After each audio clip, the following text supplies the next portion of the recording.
é que fazem com que eu decidi gravar. Então, a gente está iniciando a aula, tá? Nós vamos começar retomando um pouquinho da aula passada, tá? Então, a gente precisa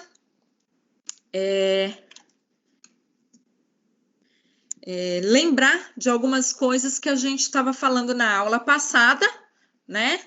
Para poder dar continuidade na aula de hoje. Então, vamos lembrar do que são os nossos lobos cerebrais. Boa noite, Nayara. Boa noite, professora. Tudo bom? Tudo bem? Então, tá bom. Então, retomando aí, tá? A aula está sendo gravada hoje, eu não esqueci, tá? E eu estava perguntando aqui para as suas colegas qual é a possibilidade da gente adiantar a aula de quinta-feira para amanhã, porque quinta é ponto facultativo. Para mim tá ótimo, pode ser sim. Então, gente, está definido, tá? Como já são 5 pessoas, a aula, então, de quinta-feira foi antecipada para amanhã, tá? Depois eu vou postar no grupo, tá bom? E essa aula, essa gravação de hoje, depois eu mando por e-mail para vocês, tá? Porque o vídeo fica muito pesado para mandar no grupo de WhatsApp, tá? Então, provavelmente eu vou mandar o link para vocês da gravação no e-mail de vocês, tá bom? Então, vamos retomar rapidinho, tá? Um resumo do que nós vimos na aula passada. Lembrando, na aula passada nós começamos a ver como funciona o cérebro e nós vimos que o que é mais importante para os nossos estudos é que o cérebro se forma a partir de conexões, né, a partir de comunicações entre os neurônios, tá? E essas comunicações que fazem com que a gente se desenvolva, com que a gente consiga realizar as aprendizagens e a gente consiga melhorar ou ampliar o nosso conhecimento, né? Então, é a partir disso que a gente vai dar continuidade aos nossos estudos de hoje, tá?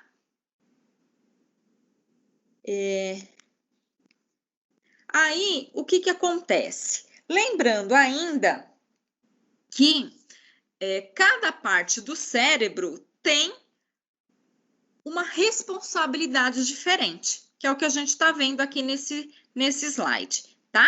Então, a parte da frente é responsável pela tomada de decisões, basicamente, as laterais, mais acima da cabeça, pelo processamento das informações, a parte de trás pela função visual, né? As laterais aqui próximas aos olhos, pelas funções auditivas, tá? E assim por diante, certo? Então, o que acontece? Cada pedacinho do cérebro é responsável por uma função diferente, né? E aí, retomando aqui as imagens, a gente tem a comunicação entre os neurônios, que é a sinapse, ou seja, é isso aqui que faz todo o nosso corpo funcionar, né? Então, é isso aqui que garante a nossa aprendizagem e que garante o nosso conhecimento e que garante a nossa comunicação com o mundo, né? Então, quanto maior essa rede, quanto mais ela se expande, quanto mais ela se estende, mais a gente aprende, maior é o nosso conhecimento, ok? Tudo bem, Elisandra?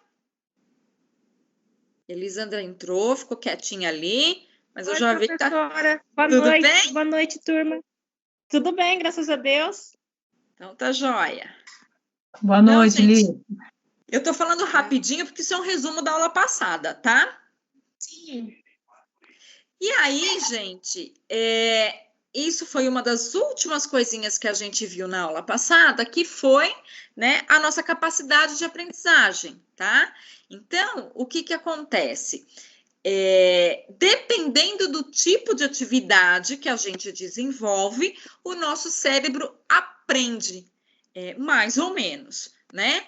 Então, a nossa capacidade de aprendizagem varia com a atividade que a gente exerce. Então, por exemplo, a leitura garante 10% de aprendizagem, a audição garante um pouco mais, e assim por diante. Quando a gente observa, a gente aprende mais do que apenas ouvindo, né? Quando a gente vê e ouve, a gente aprende mais do que só ouvindo, né? Quando a gente debate o assunto, a gente aprende mais do que só observando, né? Quando a gente pratica, a gente aprende mais do que só lendo, e quando a gente ensina a outras pessoas, a gente aprende mais do que fazendo qualquer outra coisa, tá? Então, ensinar é a melhor forma de aprender, né? E aí, a gente vai falar um pouquinho, pulei demais, das inteligências múltiplas, tá? É um estudo muito novo, tá? O estudo de inteligências múltiplas é um estudo mais ou menos de 20 anos, tá? Ele foi descrito pelo Gardner, tá? E por volta dos anos 2000. Então, é um estudo bem recente, certo? E aí, Gardner conseguiu perceber que algumas pessoas conseguem aprender melhor só ouvindo, outras pessoas conseguem aprender melhor reproduzindo, e outras conseguem aprender melhor vendo, né? Outras pessoas têm outros tipos de capacidades de aprendizagens, e mais do que isso, ele conseguiu analisar também que existem pessoas que conseguem aprender melhor coisas mais abstratas e pessoas que conseguem aprender melhor coisas mais concretas. E aí ele começou a observar o seguinte: por que tem criança que vai muito bem em matemática e vai muito mal em português, por exemplo? Ou em linguagens, né? Por que tem criança que vai muito bem em linguagens e muito mal em matemática? Porque o professor é ruim? Não, porque ela tem uma predisposição para isso. Ou seja, nós temos várias inteligências. Não é que a gente é burro para algumas coisas, mas a gente tem capacidades cognitivas mais desenvolvidas para fazer algumas coisas, que são os talentos, tá? A gente nasce com talentos. Então, por que uma pessoa tem talento para ser médico e não tem talento para ser engenheiro? Tá? É justamente por isso. Então, os testes vocacionais, lá de 1900 e qualquer coisa, que hoje já não tem tanta aqueles mais antigos, né? Eles já não são mais tão eficientes, porque eles não partem por essa linha. Eles deveriam seguir exatamente isso. Os testes vocacionais mais atuais, eles seguem essa linha de raciocínio, tá? Do que é que você gosta, o que é que você tem talento, é o que você deve seguir. Por quê? Porque é a inteligência mais desenvolvida, tá? Então, e isso a gente não consegue perceber nos primeiros anos de vida da criança, tá? Nem nos primeiros anos de vida escolar. Isso geralmente se desencadeia lá no ciclo 2, tá? A partir dos 10, 11 anos. Tá? Quando a criança está saindo dessa fase de criança e entra na adolescência. Oi, Adriele. Na aula passada, você chegou a falar sobre isso? É porque, como estava caindo muito minha conexão, eu não... Não falou, né? Não. Parou só na sinapse, né? Isso, eu falei até o slide anterior, tá? Até essa parte aqui. Ah, tá. Obrigada. Nós paramos aqui, tá? Tá certo. Então, vamos lá. E aí, gente, existem esses nomes complicados que estão aí, tá? Que são os nomes corretos, né? Nomes que são bem difíceis de ser pronunciados, tá? Gnosas, práxias, linguagem e tudo mais. Mas, assim, não são nomes que a gente tem que ficar decorando para ficar reproduzindo, não, tá? Eu coloquei aqui porque são termos que são interessantes para que vocês tenham conhecimento, mas não que vocês vão usar isso porque, né, isso são termos extremamente científicos, são termos da neurolinguística e que não fazem tanta diferença para o nosso cotidiano, mas que eu acho que são interessantes para que vocês tenham conhecimento, tá? Então, existe a capacidade de reconhecer estímulos pelo tato, pela visão, pela audição, pela gustação, pela olfação, ou seja, pelos sentidos, tá? Então, por exemplo, se eu conseguir, um exemplo, vendar os olhos, certo? Eu consigo identificar alguma coisa tateando, tá? Ou ouvindo, ou pelo gosto, ou pelo cheiro, tá? Por exemplo, certo? Um teste que é muito interessante a gente fazer. A gente consegue reconhecer a voz de pessoas que a gente conhece. Mesmo quando essa pessoa quando a gente não está vendo essa pessoa, tá? Agora, a gente não reconhece voz de quem a gente não conhece, tá? Então, assim, quando a gente está numa conversa, e agora, isso eu não estou falando pelo computador, tá, gente? Porque o computador, ele distorce um pouquinho o som natural, então não dá, tá? Mas, numa conversa ao vivo, quando a pessoa está longe de você e você não a vê, você consegue reconhecer pela audição, tá? Agora, se é uma pessoa estranha, você não consegue reconhecer. Isso faz parte desta capacidade do cérebro de associar o som a um estímulo já existente, ou seja, há uma informação que o cérebro já tem de quem é a pessoa e aí ele liga imagem com som e ele consegue identificar, tá? Então, olha como isso é muito complexo, tá? Como isso é muito elaborado para o cérebro, certo? Aí nós também temos capacidades de realizar tarefas automaticamente.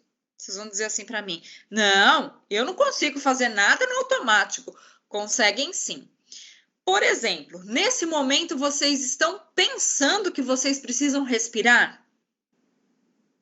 Não, ninguém está aqui pensando, eu preciso respirar, o oxigênio tem que entrar, tem que ir até as minhas vias respiratórias, tem que ser trocado pelo gás carbônico, tem que sair, tem que circular pelo corpo todo e tem que sair. A gente não pensa nisso. Tá? Só que isso acontece o tempo todo. Nesse momento, vocês estão pensando, por exemplo, que se vocês comeram, essa digestão tem que estar acontecendo? Ninguém está pensando nisso. Então, ó, capacidades automáticas, tá? E mais do que isso, vocês dirigem? Alguém aqui dirige? Acho que eu dirijo. Professora, incrível que eu estava pensando exatamente isso. Atividade automática, gente. No automático. Dirigir. Exatamente. Ninguém fica pensando na hora que dá partida no carro. Agora eu vou dar partida, vou pisar na embreagem, vou engatar a primeira, vou pisar na embreagem, vou engatar a segunda, vou pisar na embreagem. Agora é frear. Só no começo, né? No começo, sim. Depois que você pega a prática, vira automático. É automático. E até o caminho. Hoje mesmo eu fiz o caminho. até o meu trabalho, né? Por mais que eu não esteja trabalhando, eu tive que ir até lá conversar com uma pessoa. Quando eu parei para pensar em alguma coisa, quando eu dei por mim, eu estava na porta. Nem sei o que aconteceu no trajeto. Exatamente, você fica assim, né? Você viaja, né? Tão distraído é a hora que você chega, porque passa a ser automático, tá? Então, algumas atividades a gente tem essa capacidade de realizar atividades automáticas, tá? Por exemplo, não só isso, tá? O nosso pensamento é automático. A elaboração do pensamento é automática. Ninguém fica pensando lá na hora, ai meu Deus, eu vou explicar a matéria, então peraí, eu tenho que explicar para a criança como que ela vai falar, então eu vou pensar assim, Não, a gente constrói na cabeça uma linha de raciocínio. Só que a aula, ela acontece automaticamente. Né? As primeiras aulas é lógico, né? A gente fica lá meio apavorado, mas depois que a gente pega o ritmo, ela é uma tarefa automática. Ninguém fica ali tentando rever, anotando. Nenhum professor faz isso, gente. Para o professor, aula é tarefa automática. É inerente, é natural, acontece. Tá? Então, isso é a nossa capacidade, né? E vocês vão ver que depois que vocês começarem, que vocês tiverem contato aqui, né? A partir de hoje a gente vai começar a dar uma olhadinha em alguns transtornos, vocês começarem a olhar as crianças, vai ser automático. Nossa, olha esse sintoma, olha esse comportamento, olha isso, passa a ser automático. Por mais que você não queira fazer um diagnóstico, algumas coisas passam a ser automáticas no nosso cotidiano. Por quê? Porque o cérebro associa informações o tempo todo, tá? Ele associa informações o tempo todo, tá? Então, a gente começa a fazer isso de forma automática, porque você não consegue desligar o cérebro de uma coisa para outra. Você não fala assim, ó, agora esquece isso e vamos fazer aquilo. Não acontece, tá? E a linguagem, né, que é a capacidade de comunicação. Gente, linguagem é muito mais do que apenas falar.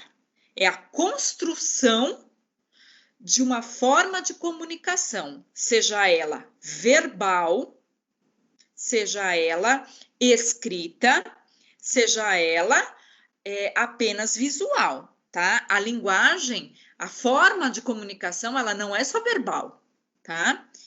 Por quê? Porque ela pode ser por gestos, ela pode ser visual, ela pode ser por símbolos, ela pode ser de diversas formas. Tudo bem? Só um minutinho, gente.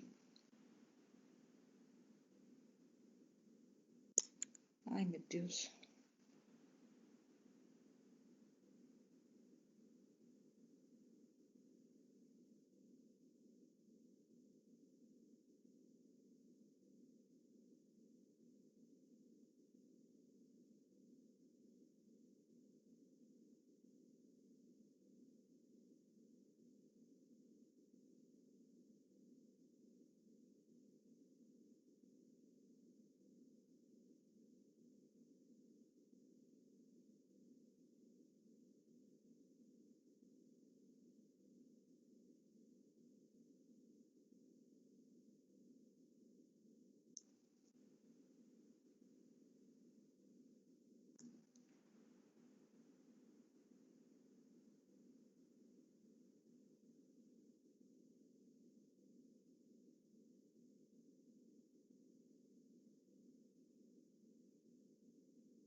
Pronto.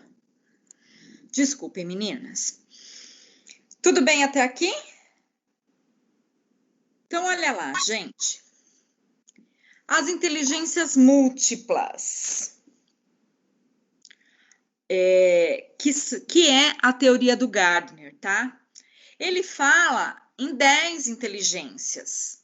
E se a gente for analisar, essas inteligências, elas são divididas em mais inteligências. Oi, Maria, tudo bem? A Maria sempre entra e fica bem quietinha, escondidinha lá no cantinho dela, né?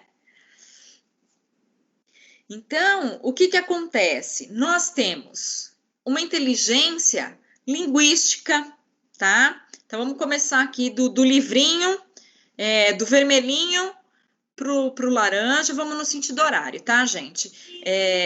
Uma inteligência linguística, que é a capacidade, é a inteligência de falar bem, de conhecer línguas, tá? De estudar línguas, certo? A inteligência corporal sinestésica, tá? Que é a inteligência que lida com o próprio corpo. Geralmente os professores de educação física têm isso muito bem desenvolvido, tá? Assim como a inteligência espacial, certo? Que é também voltado para a questão de imagens, de localização e tudo mais. A inteligência musical e sonora, tá? A inteligência interpessoal, ou seja, pessoas que conseguem lidar muito bem com as outras pessoas, que têm boas relações, que sabem ser líderes e assim por diante, tá? A inteligência naturalista, que é aquela voltada para as questões da natureza e tudo mais. A inteligência intrapessoal, olha que interessante, é uma inteligência que faz com que a pessoa consiga conhecer a si mesma, né? Eu acho que essa é uma das mais difíceis de se desenvolver. Por quê? Mas eu me conheço. Você se conhece, mas você sabe lidar com os seus conflitos, né? Isso é muito difícil. Você sabe se aceitar? Você se conhece, mas você se aceita? Você se ama como você é? Né? Você está satisfeito com o seu corpo e com a sua vida? Você é feliz da forma que você é? Eu gostaria de ser assim, eu gostaria de ser assado, né? Então, essa inteligência intrapessoal, ela trabalha muito isso. É você ter esse autoconhecimento, você saber lidar. Então, é assim, por exemplo, é melhor eu não conversar com fulano hoje porque eu tô nervosa e se eu for falar com ele eu vou dar um coice. Isso é uma inteligência intrapessoal. Não, é melhor eu não participar da reunião, né? Hoje eu não estou bem, então eu vou ficar quietinha no meu canto porque se eu falar com as pessoas, eu sou capaz de falar demais, eu sou capaz de ofender. Isso é inteligência intrapessoal, né? E não aquela pessoa que não tá nem aí e vai passando por cima, tá? E a inteligência lógico-matemática, que é aquela que consegue lidar com números e com o raciocínio lógico com mais facilidade, certo? Então, as pessoas, elas não têm uma inteligência só, tá? Elas têm várias delas. Todo mundo tem todas? Não. Tá? E assim, não é que as pessoas têm uma ou outra. As pessoas conseguem desenvolver melhor umas do que as outras, tá? Então, por exemplo, eu, Fernanda, não tenho o menor talento musical. Menor, tá? Se vocês me mandarem tocar ou cantar qualquer coisa, senhor, é capaz de quebrar até vidro. Não sai nada. Mas eu tenho grandes facilidades com raciocínio lógico, tá? Em contrapartida, eu não consigo aprender línguas. Mal eu sei a língua portuguesa. Certo? Então, assim, quem me vê dando aula fala, não, mas você fala, tá? Eu falo porque eu tô acostumada, né, a dar aula há muito tempo. Mas eu não consigo aprender nenhuma outra língua. Eu já fiz curso de inglês, eu já tentei aprender espanhol, porque o espanhol é uma língua que aparentemente é mais fácil que o inglês, porque é bem parecida com a língua portuguesa, né? Eu aprendi, quando eu era pequena, um pouquinho de italiano, porque eu sou descendente de italiano e a minha família inteira fala italiano, e eu não aprendi nenhum. Eu mal falo português. né? Eu não aprendi inglês, eu não aprendi espanhol, e eu convivo com a língua italiana desde pequena e não sei falar a língua. Tá? Então, assim, eu não tenho nenhum domínio sobre outra, não consigo aprender. Tá? Eu posso até aprender a escrever, eu posso até saber ouvir, mas não me manda falar nada que eu travo e não sai palavra nenhuma. Não sai, eu não consigo falar. Né? Por quê? Porque eu não tenho o menor domínio, eu não tenho inteligência para isso. Não tenho. E é correto eu dizer eu não tenho inteligência para isso? Eu não tenho. Assim como eu não tenho inteligência sinestésica. Você me dá uma bola na minha mão, gente, é um fiasco, tá? E aí, gente, também existe uma outra questão, tá? Por que esse desenho está exatamente nessas posições? Porque eles estão encaixados de acordo com as posições dentro dos hemisférios, tá? Então, vocês observem aqui, tá? E as cores também têm um significado que a gente vai ver no próximo slide, tá? Então, observem aqui o seguinte, o lado direito aqui tá as questões linguísticas, corporais, espaciais, musicais, tá? É um lado do lobo, é um lado do cérebro, aliás, um hemisfério do cérebro. E o outro hemisfério, relações interpessoais, intrapessoais, a inteligência naturalista e lógico-matemático, tá? Então, tá dividido aí meio a meio, um hemisfério e outro. Tudo bem? Gente, alguma dúvida? Vocês estão muito quietinhas hoje. Não, tudo. Só uma pergunta. O cérebro da gente, você tem que olhar esquerda e direita diferente? Na hora de você analisar? Não necessariamente, tá? Mas assim, por exemplo, pessoas que têm habilidades matemáticas, habilidades lógicas mais desenvolvidas é um lado do cérebro mais desenvolvido. Habilidades musicais mais desenvolvidas é o outro lado. Tá? Então, é um lado mais abstrato, outro lado mais concreto. Então, não são o mesmo lado do cérebro. Tá? É isso que eu quero dizer. Mas, assim, não tem essa questão, não. Tá? Mais alguma pergunta, gente?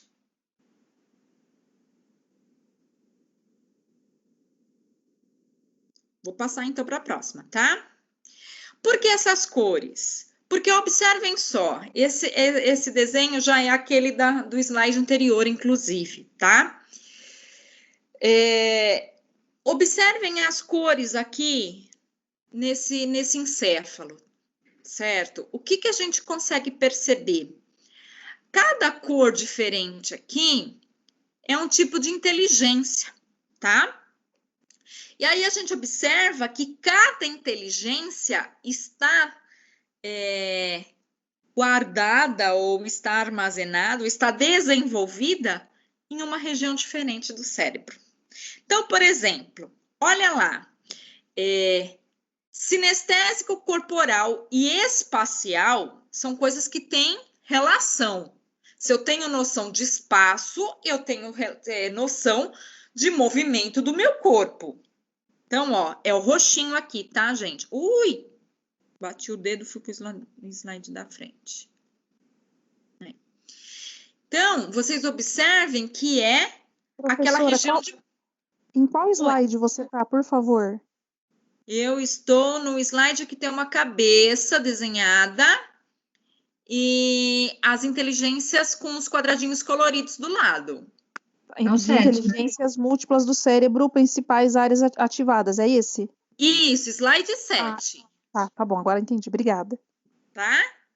Então, vamos lá. Todo mundo tá nesse slide? Quem não tiver, dá um F5 aí que consegue captar, tá bom? Então, olha lá. A questão de espaço e de movimento, espaço e movimento são coisas que estão relacionadas, tá? Se eu tenho noção de espaço, eu tenho noção de lateralidade, eu tenho noção de do meu corpo, eu tenho noção de movimento, certo? Observem que é lá no cerebelo, é na parte de baixo do corpo, do encéfalo, tá? É naquela parte, na parte roxinha aqui embaixo, ok? Quando eu tô falando, por exemplo, tá? De relações, das relações interpessoais e de linguagens, mesmo que diferentes, tá? Linguagem falada e linguagem musical, eu tô falando dessa área azul, que tá um pouquinho acima do cerebelo, tá? Então, a música é um tipo de linguagem, não é? Então, a gente observa que a inteligência musical, ela está relacionada com a inteligência linguística, tá? Assim como, né, a gente tem também a inteligência naturalista relacionada com inteligência espacial. Aí vocês vão falar assim para mim, como? Ué, o espaço que nos cerca não é formado pela natureza? Tá? Então, aí a gente tem aquela partezinha verde atrás da cabeça. Aí vocês vão falar assim, mas professora, essa inteligência, então, ela é formada em duas situações diferentes? Em duas posições diferentes? Sim. Fala, Vilma. Não, você está respondendo. Depois que eu vi que ela respondeu. Por quê? Quando eu estou falando do espaço em relação ao movimento, eu aciono um lado do cérebro.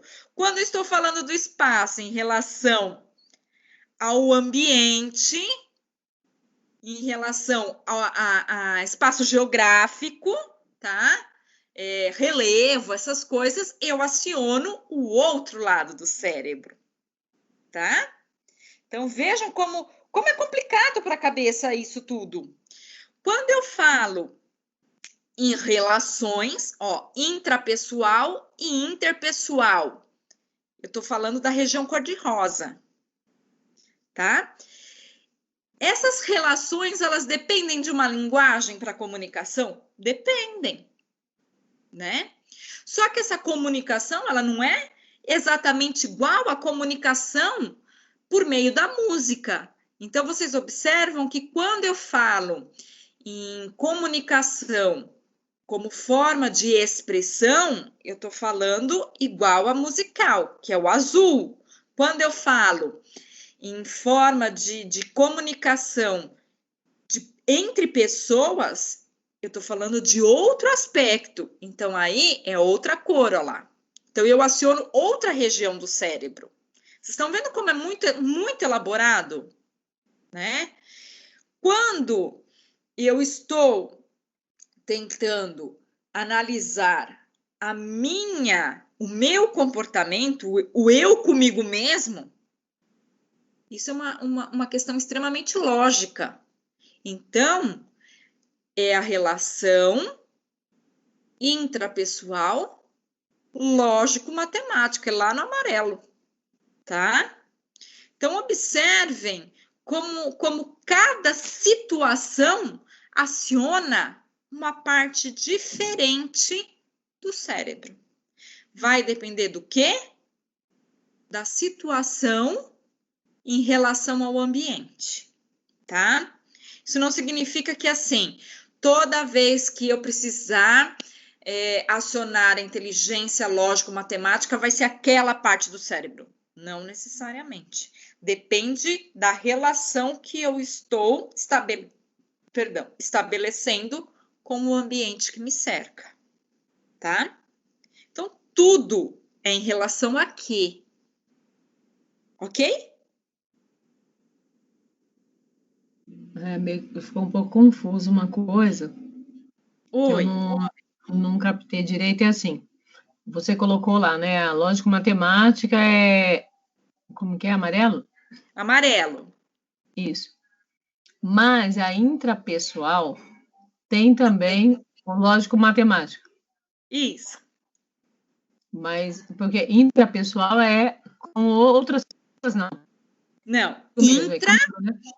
ó, intra Intra-eu, dentro né? de si. Isso, dentro de si. Isso, inter em relação aos outros. Isso. Então, eu quero entender assim, ó. Então, quer dizer que se eu estou fazendo uma reflexão de alguma coisa da minha vida, o que tem a ver, então, com lógica e matemática? Ah, e é que tá.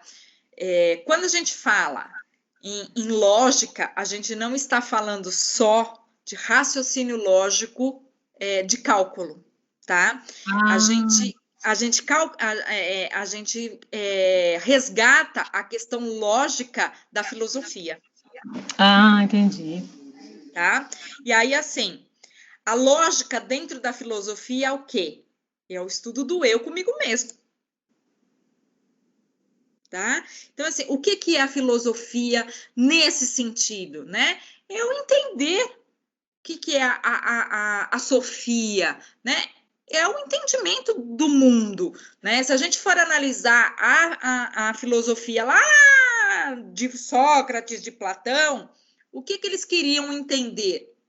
Eles queriam entender a vida, eles queriam entender o mundo, eles queriam se entender, né? Então, é nesse sentido. Aí a gente aciona esse lado amarelo do cérebro.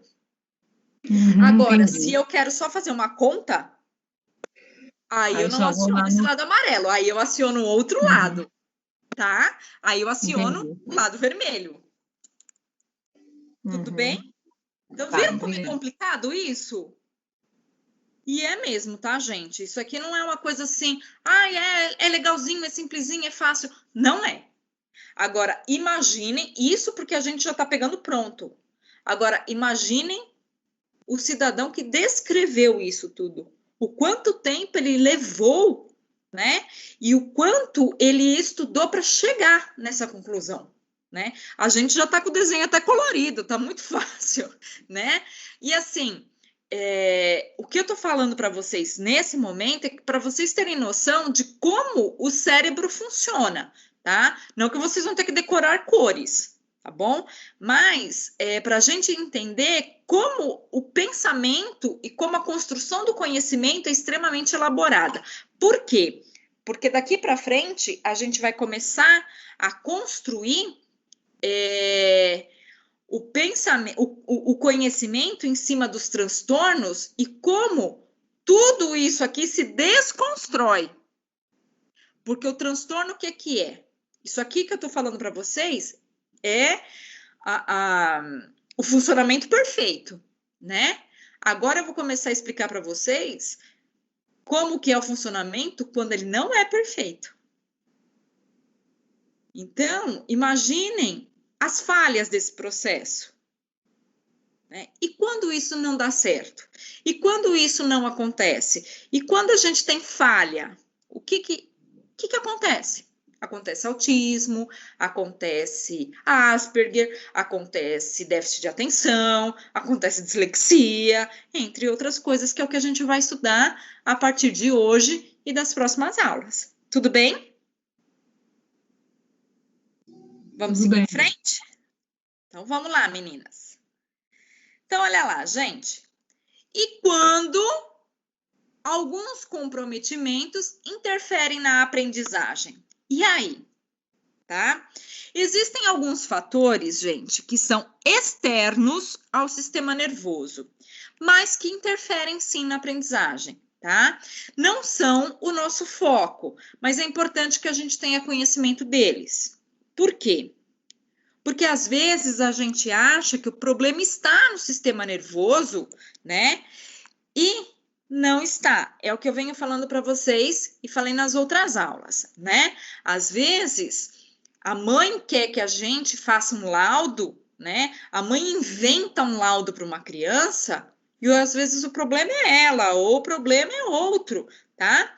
Então, por exemplo, deficiência sanitária, deficiência de nutrição, isso gera grandes problemas de aprendizagem, né? Então, às vezes, a criança não aprende E a gente começa a investigar, e acha que a criança tem algum transtorno, a criança tem dislexia, a criança tem descalculia, a criança tem qualquer outra coisa, e a hora que a gente começa a ir a fundo, a criança tem verme, tá?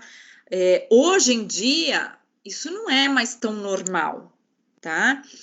Mas em áreas rurais pode ser que isso aconteça. E a gente sabe que Campinas ainda tem algumas áreas que são rurais, né? A gente sabe que a gente pode se deparar com esse tipo de situação, tá? Onde a gente não tem condição sanitária adequada, onde a gente não tem condição de higiene adequada, tá? Por incrível que pareça, né? Eu já peguei aluno com pediculose que não conseguia aprender. É uma coisa idiota, gente, mas pediculose interfere radicalmente na aprendizagem. Criança que tem piolho não consegue aprender. É triste, mas é a realidade, né? Eu não estou dizendo um piolho, eu estou dizendo pediculose, criança que tem lá, né, lêndia sugando o sangue dela. Criança não aprende, por quê? Porque ela já tem um sistema totalmente comprometido, e aí ela não aprende, né? Além de, gente, para vocês que são mais novinhas aí e não conhecem, né? Porque assim, hoje em dia já não é mais tão normal assim ter lêndia e ter piolho, né? Como tinha, por exemplo, na minha infância. A lêndia, ela chupa o sangue da criança pela cabeça, né? Então, hoje não é mais tão normal, tá? Mas interfere na aprendizagem dela? Interfere. É uma coisa horrorosa que eu tô falando para vocês, mas acontece, tá? Entre outros fatores, tá? Então, as questões sociais, elas podem atrapalhar a aprendizagem da criança? Claro que pode, tá? Claro que pode. E a gente sabe que não é nenhuma e nem duas crianças que vai à escola só para comer, né? Então, isso é um problema, né? E que o Brasil não sabe lidar com isso, não consegue lidar com isso, e que a gente vive, a gente lida com isso diariamente, tá? Então, assim, às vezes a gente vai investigar achando que é um problema neurológico e não é, tá? Métodos de ensino impróprio ou inadequado, tá? Então, às vezes, sistema de ensino de algumas escolas, por exemplo, particulares, não são os adequados para a criança, tá? E aí a criança não aprende como deveria, não consegue acompanhar o ritmo da escola e assim por diante. Este também é um outro fator que é muito complicado e está cada vez mais contundente, cada vez mais complicado, tá? A baixa qualidade técnica do professor interfere diretamente na aprendizagem, tá? Vilma deve estar vivendo isso agora que saiu da sala de aula, né? As meninas que estão na sala de aula não vivenciam tanto isso, tá? Mas quem está na gestão enxerga a quilômetros de distância, principalmente no ciclo 1, um professor que não sabe alfabetizar, tá? Ou que escreve errado na lousa. Gera na criança, gente, buracos de aprendizagem que são irreversíveis. Irreversíveis, tá? Um outro fator que eu vou acrescentar aqui, que a gente não tinha aqui no slide, porque na época, né, e outra, a gente nunca viveu isso. Essa lacuna de 90 dias sem aula. Com certeza vai comprometer a aprendizagem de todas as crianças e nós não vamos dar conta de resgatar a aprendizagem deles quando nós voltarmos para a escola este ano. Tá? Então, não adianta, a gente pode tentar o milagre que a gente quiser. Essa lacuna temporal de sabe-se Deus quantos dias em casa, vai ser um buraco que vai ficar por anos na vida dessas crianças. Anos. Sorte do aluno que está no último ano do ensino médio, porque já tem condição de estudar sozinho e aprendeu já tudo que tinha que aprender. Porque quem está no meio do percurso, principalmente no ciclo 1, está com um buraco gigantesco, está com um abismo de aprendizagem e que pode sofrer muito para recuperar, se é que vai conseguir recuperar, tá? Então, assim, é lamentável, mas haja psicopedagogo o ano que vem para dar conta disso. Haja psicopedagogo, tá? Porque não vai dar conta, gente, não vai dar conta. Vocês podem ter certeza, o ano que vem vocês estarão formadas e vocês vão ver como o número de casos de crianças que precisam de acompanhamento psicopedagógico vai aumentar, assim, exorbitantemente. Por quê? Porque as crianças têm uma lacuna de aprendizagem que a gente nem consegue mensurar, tá? Mas que, infelizmente, é algo que a gente não tem noção do tamanho do que a gente está provocando nessas crianças, tá? Planta física da escola com acessibilidade prejudicada, tá? Ou com ausência de estruturação própria, tá? Então, assim, por exemplo, autistas não gostam de barulho. E aí vocês colocam essas crianças, né? A gente convive com crianças autistas no meio do barulho. E esses coitados são obrigados a ficar numa sala cheia de gente gritando, né? Então, a gente vive esse tipo de situação, né? Isso é complicado para eles, tá? E são essas adaptações aí que, às vezes, acabam interferindo na aprendizagem, tudo bem? Alguém quer falar alguma coisa? Professora Fernanda, boa noite. Oi. Boa noite, meninas. Eu não falei porque você estava falando, explicando, não quis interrompê-la. Falando demais, né? Agora deu essa brechinha aí e abriu o áudio. Tá bom? Tá, joia. Gente, tudo bem, não tenho pergunta para fazer ainda, não. Tá, joia. Outra questão, tá? Alguns fatores neurológicos que não são no encéfalo em si, no cérebro, mas que são periféricos, tá? Por exemplo, questões auditivas, visuais, táteis, tá? Existem distúrbios, gente, que nós chamamos de distúrbios de processamento auditivo. O que significa isso? A criança tem audição perfeita, tá? Ou o adulto, né? Audição perfeita, encéfalo perfeito. Só que o processamento do som até chegar no cérebro distorce. Então, o que acontece? O som chega perfeito na orelha, sofre distorção no meio do caminho e chega errado no cérebro, tá? E aí essa criança não consegue aprender da forma que deveria. A mesma coisa pode ser que aconteça com relação à visão, tá?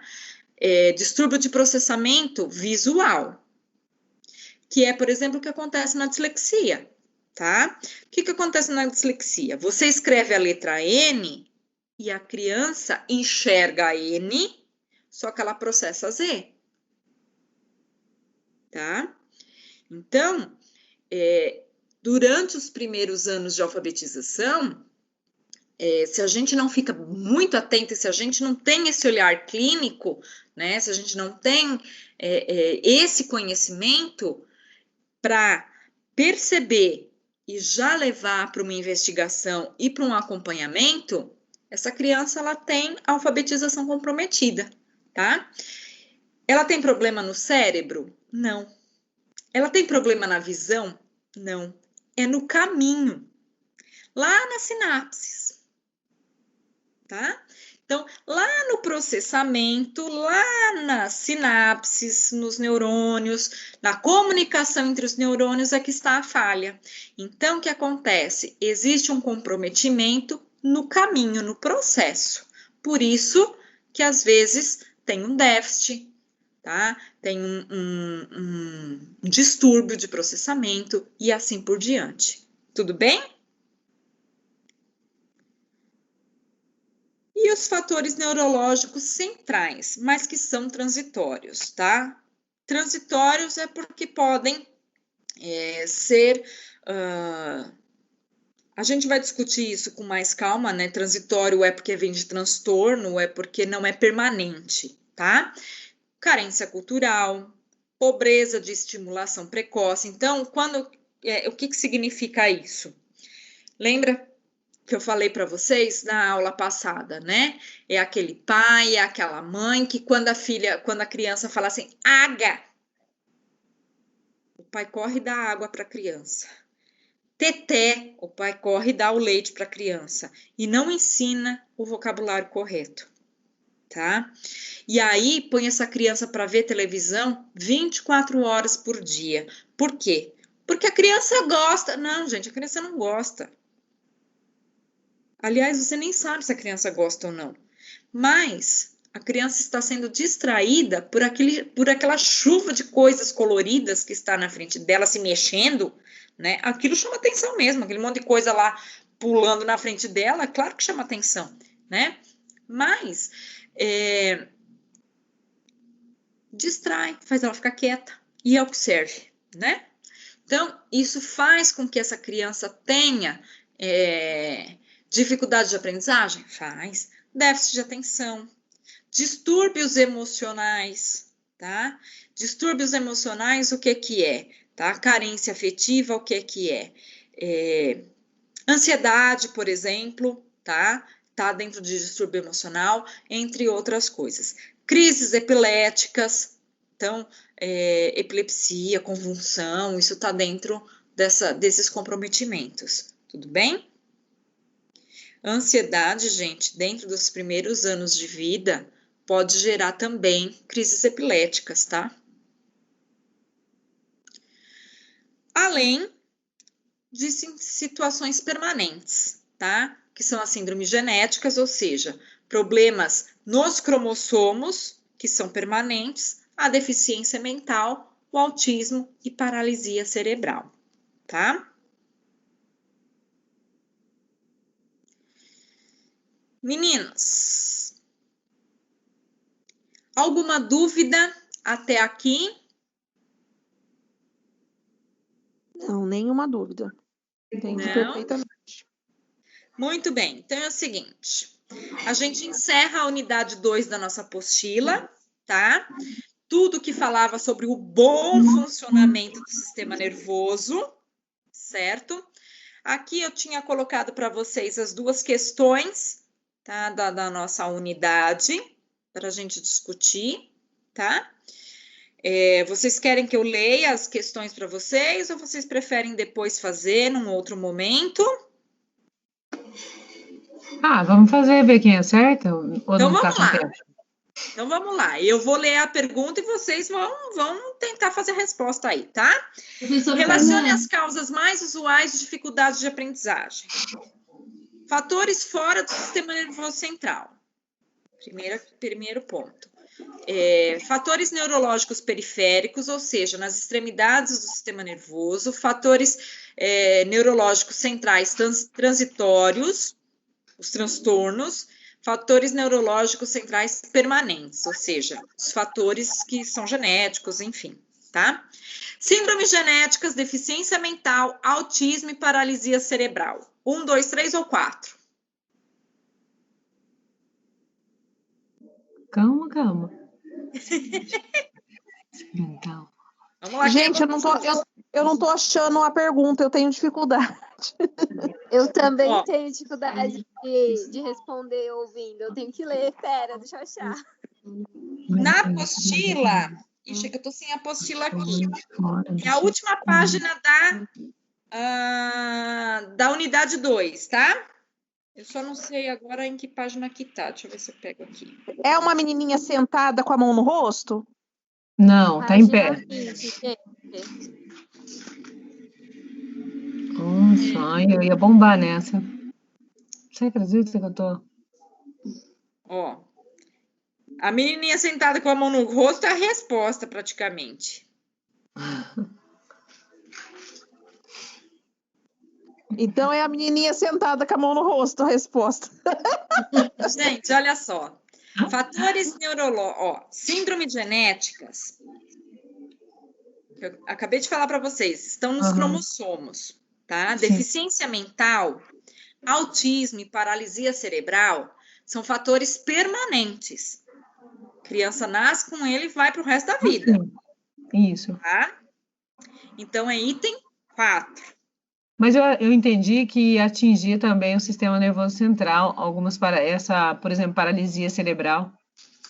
Então, mas ela é permanente. Para a vida toda. Permanente porque é para a vida toda. Agora Ok? entendi. Tá. Muito bem. A outra.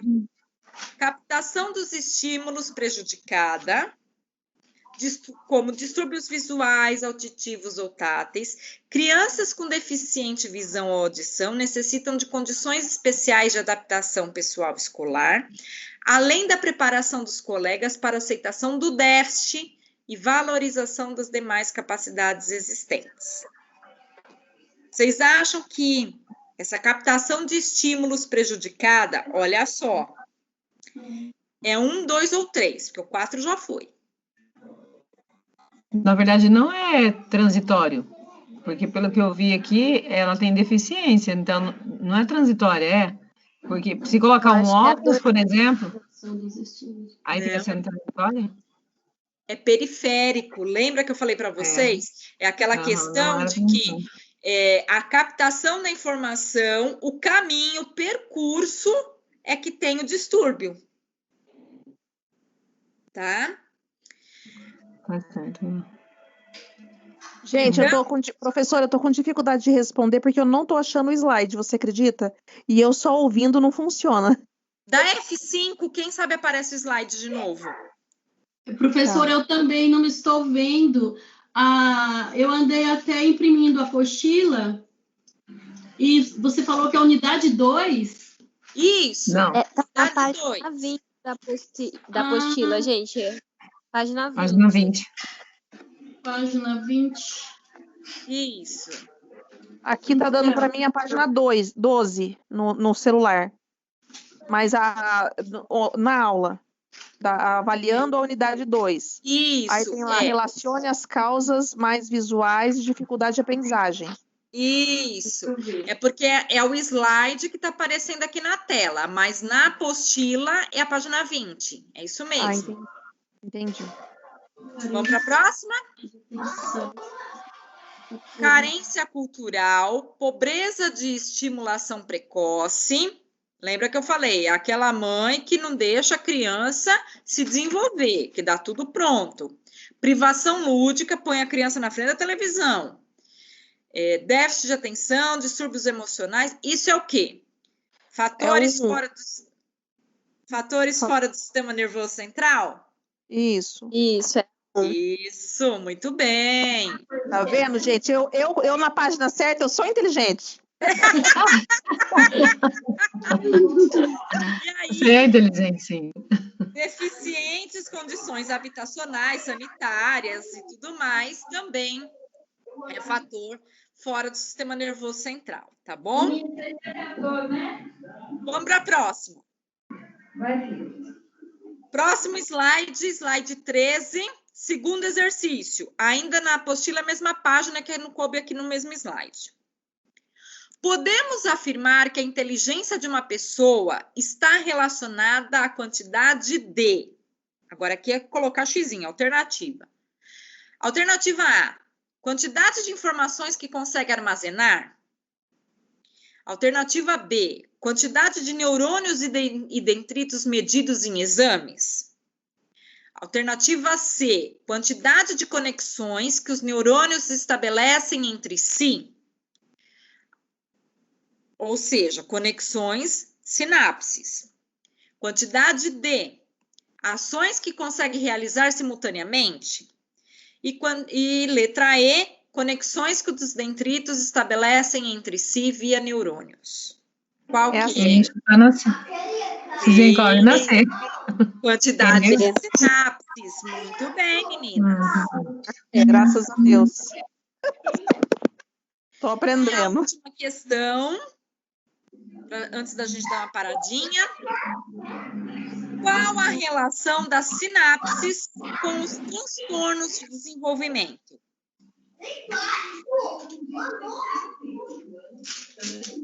Qual a relação das sinapses com os transtornos de desenvolvimento? É dissertativa essa? Vocês me digam. Professora, a relação é quando o transtorno desenvolve, quando tem o transtorno de desenvolvimento, essas sinapses não se comunicam de forma satisfatória, seria isso? Isso. Sim, isso é a mesmo, falha parabéns. dessas sinapses. O transtorno é a falha. Ah, sim. Ok? Acertei? Parabéns. Meninas. Tá vendo, gente? O que me falta é a página certa. Gente, 10 minutinhos para uma folga, para um cafezinho, para uma água, banheiro, e a gente já começa a estudar transtornos globais de desenvolvimento, ok? Ok. Ok, até mais. Então, 10 minutinhos, tá bom?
meninas?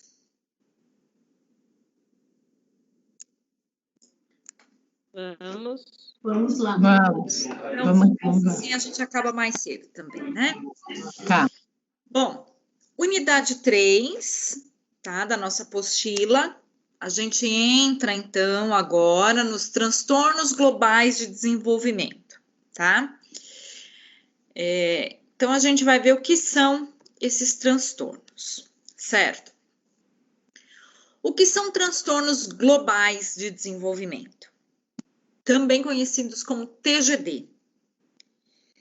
Transtorno global, porque ele envolve o desenvolvimento da criança, desde o momento em que ela nasce até a sua fase adulta, tá? E esse transtorno envolve todo um comportamento global, tá? Não só as questões de aprendizagem. Por isso que é chamado de transtorno global, tá? Então, não são só as questões de aprendizagem que são comprometidas. Todos os aspectos acerca do desenvolvimento dessa criança que são comprometidos. Por isso que a gente chama de transtornos globais, tá? Quais são esses transtornos? Transtornos do espectro autista, também conhecido como TEA, tá? E dentre eles o autismo clássico. A gente vai ver que transtornos do espectro autista e autismo não são a mesma coisa. Psicoses infantis, que são graduadas, tá? Desde a psicose mais intensa até a mais leve. Síndrome de Asperger. E esses 3 são os mais famosos, tá? Os mais comuns. São mais famosos porque são os que aparecem em maior número na população, tá? O TEA, né? Dentro do TEA, o autismo clássico, psicose infantil e Asperger é o que a gente mais observa na população dentro dos TGD. E desses 3, o Asperger, tá? É o que a gente mais observa. Síndrome de Kanner, que é autismo da infância, tá? E depois, na fase adulta, torna-se tão leve que fica imperceptível. E síndrome de Rett. Essas 2 últimas são muito raras. Síndrome de Rett, inclusive, não é uma síndrome que dá em meninos, tá? Ela é uma síndrome totalmente, assim, rara, tá? E assim, tipo, 0,5% da população mundial, sendo caracterizadas por grave comprometimento em áreas do desenvolvimento, tá? Habilidades de interação social, habilidades de comunicação e presença de comportamentos estereotipados. Então, assim, o que é que caracteriza os transtornos globais de desenvolvimento? São 3 características básicas.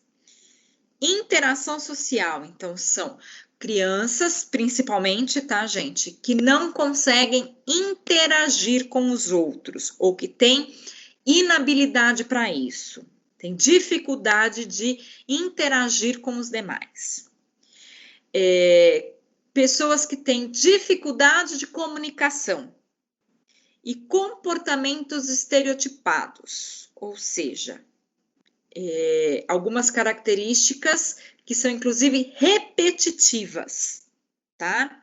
E aí a gente vai ver ao longo do comecinho da aula, do finalzinho da aula de hoje, da aula de quinta-feira, aliás, da aula de amanhã, que são características muito marcantes, tá?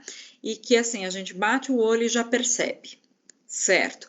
Por que que antigamente a gente não via pessoas com essas características na população e agora a gente vê de forma muito comum, tá?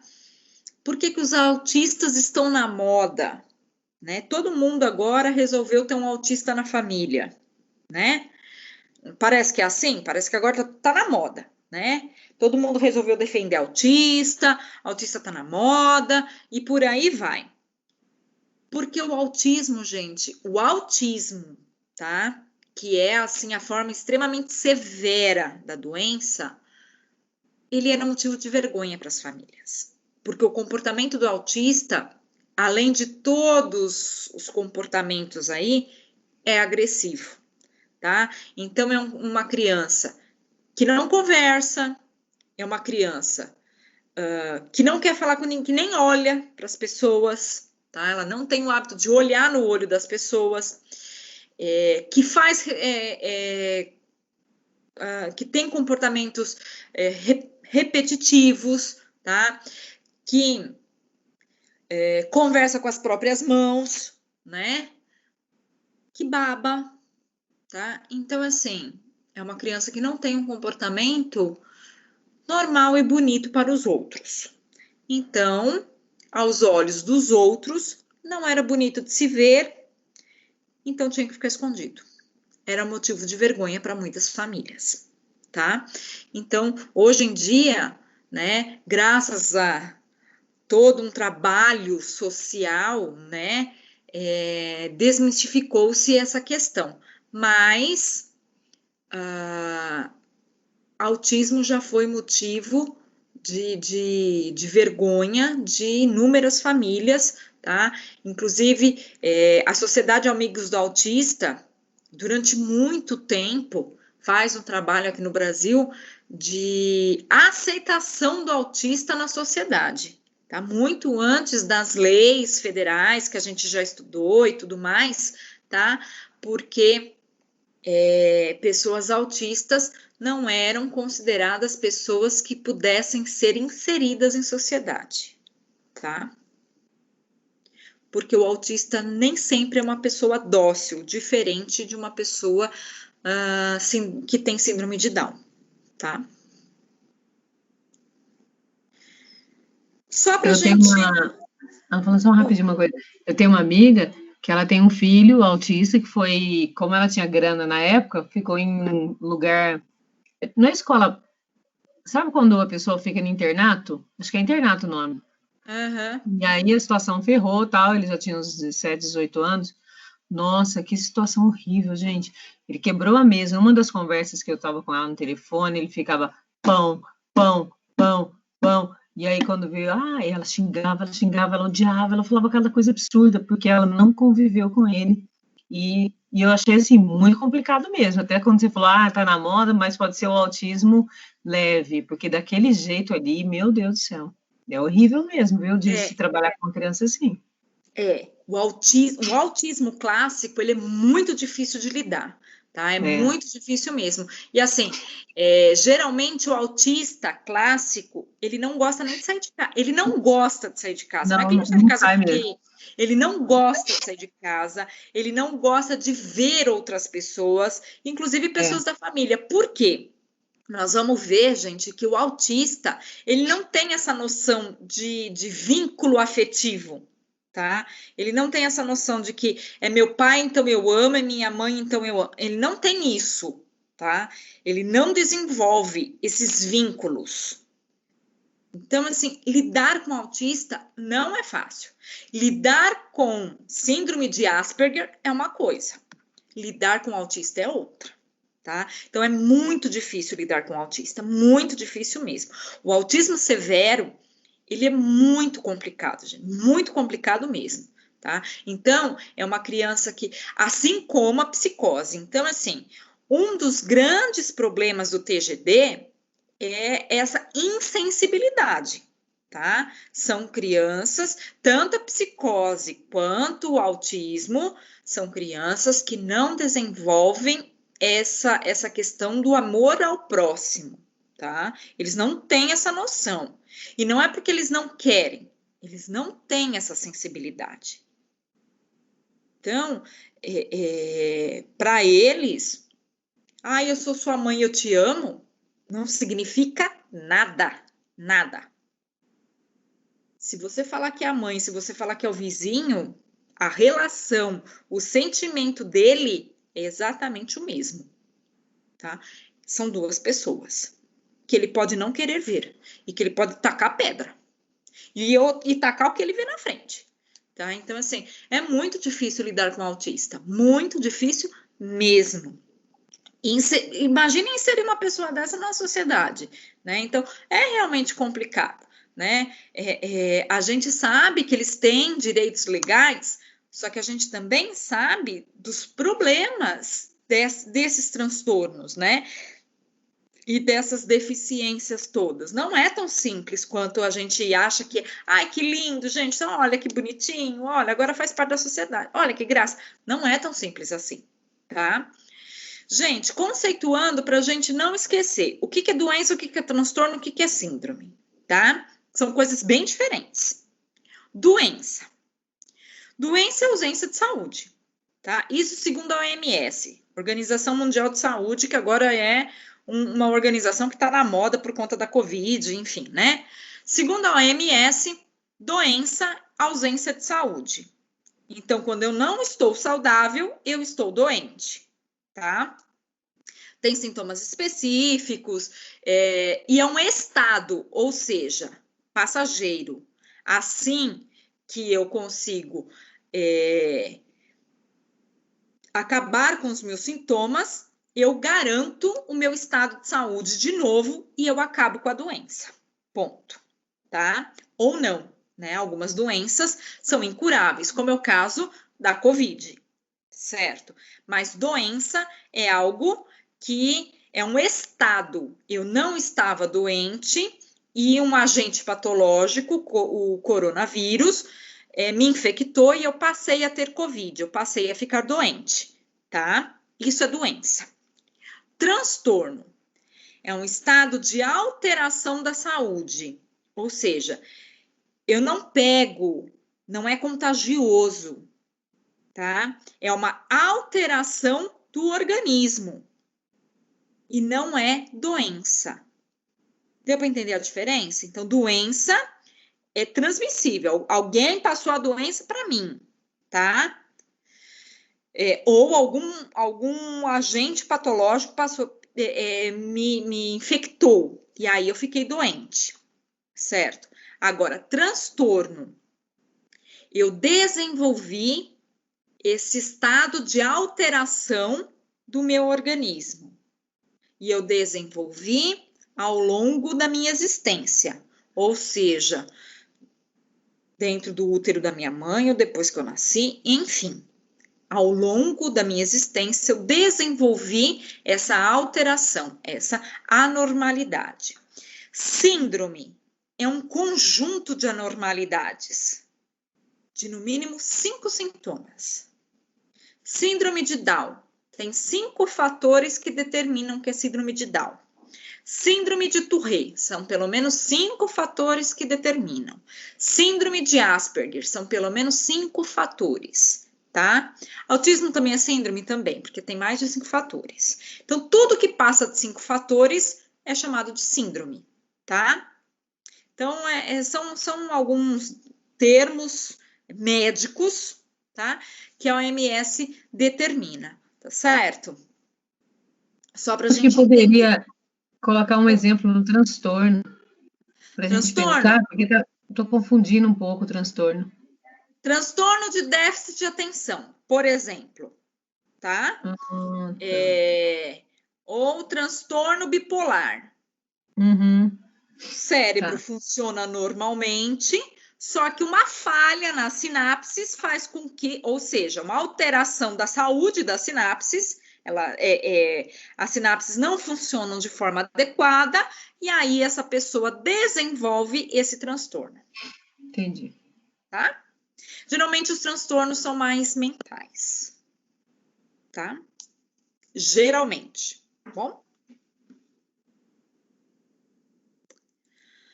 Gente, transtornos globais de desenvolvimento também causam variações de atenção, de concentração e, de vez em quando, de coordenação motora, tá? Agora, olhem só que importante, que era o que eu estava falando para vocês.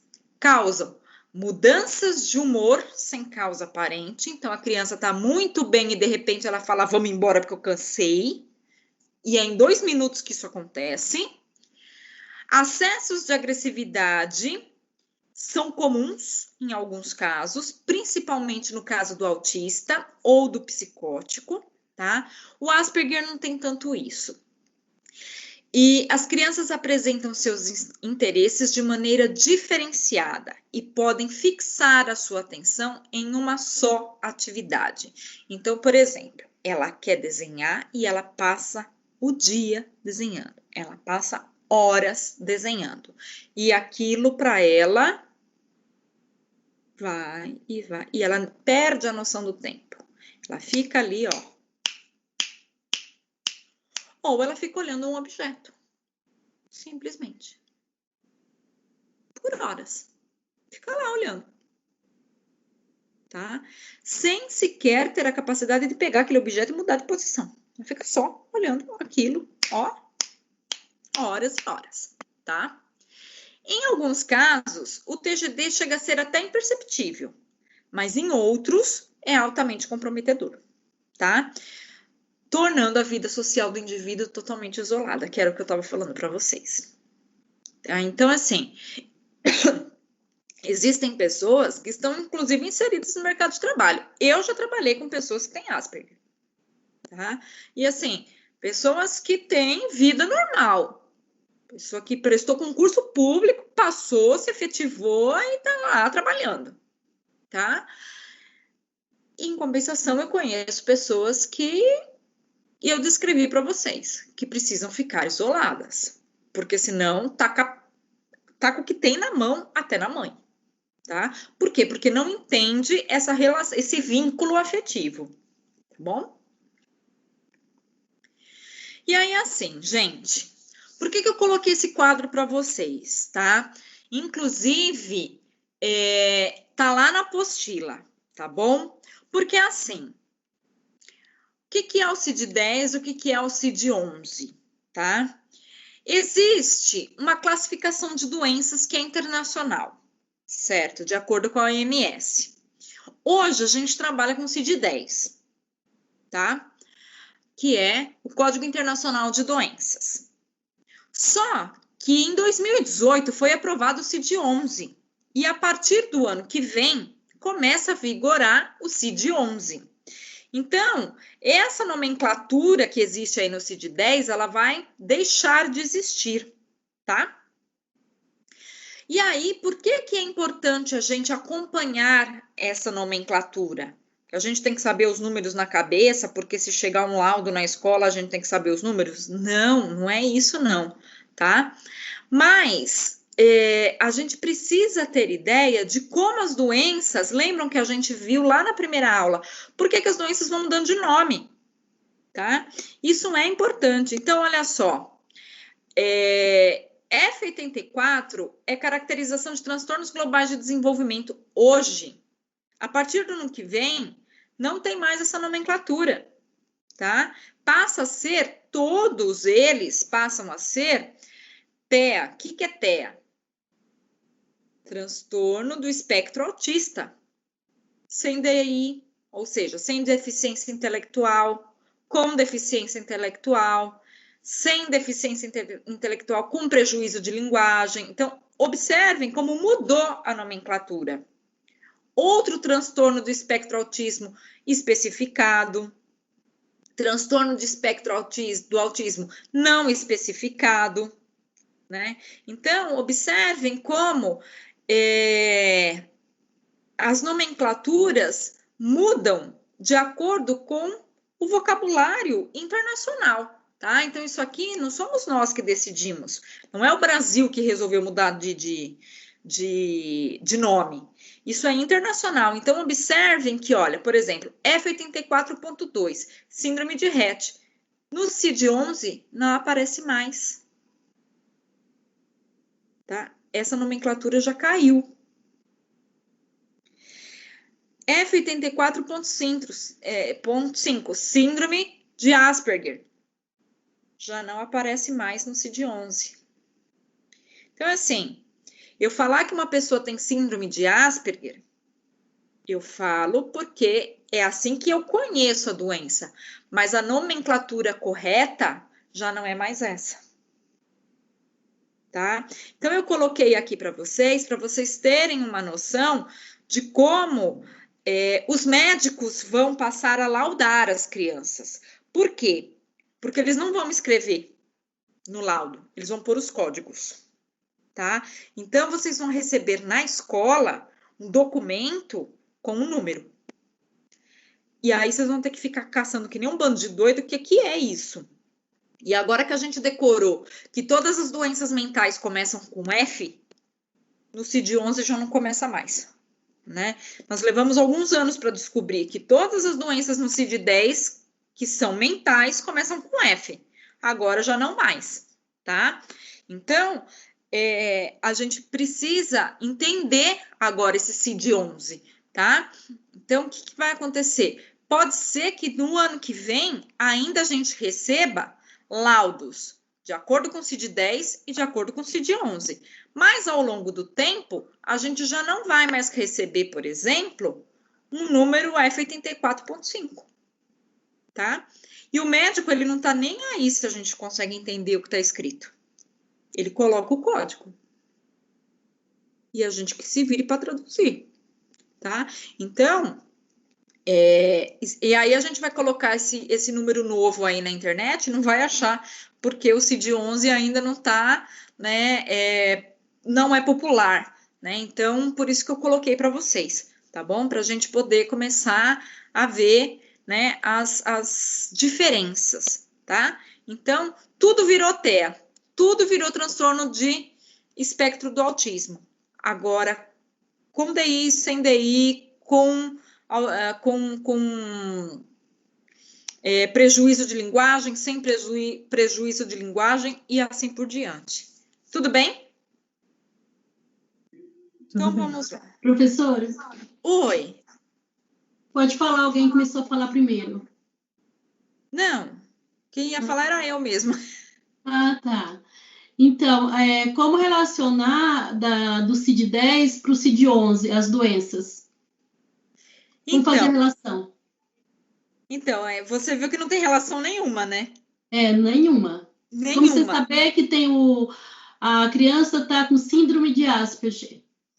Então, na verdade, assim, eu acredito que mais para frente a gente tenha, tá? Alguma coisa assim. Olha, 6A02.5 corresponde a F84.5. Eu acredito. Uhum. Tá? Porque nesse momento o que a gente tem é isso. Entendi. Mas eu acredito que o Ministério da Saúde, em algum momento específico, ou alguém da área, né, que seja especialista nisso, faça essa ligação. Essa relação. Porque nesse momento ninguém fez nada. Que a criança está com síndrome de Asperger. Isso. Até porque, assim, gente, esse CID-11 nem está divulgado, tá? Eu consegui isso aqui numa página de Facebook de uma associação de autistas, porque o CID-11 ainda não está oficialmente divulgado. Então, assim, hoje, em 2020, vocês não vão achar nada dessa nomenclatura do CID-11, vocês só vão achar CID-10. Mas eu já coloquei para vocês, para que vocês tenham acesso, porque pode ser que o ano que vem ou o próximo, vocês recebam esses números horrorosos aqui, né? Que nem, por exemplo, 6A02Y. Misericórdia, né? Verdade. E aí vocês não vão, né? Então, assim, é um número que a gente nunca viu. E aí, assim, da onde eu vou tirar isso? Aí a gente já sabe que existe um CID-11, né? E que esses números mudaram, que agora os números que correspondem a doenças mentais começam com 6, não é mais com F, né? Então, existe aí algumas alterações. Então, pode ser que mais para frente tenha algumas especificidades maiores. Nesse momento, o que a gente conhece é isso. E a gente vai saber que tem o TEA, né? Que é o transtorno do espectro autista. Deixa eu ver aqui, deixa eu ler. Ai, tô vendo aqui se o TEA.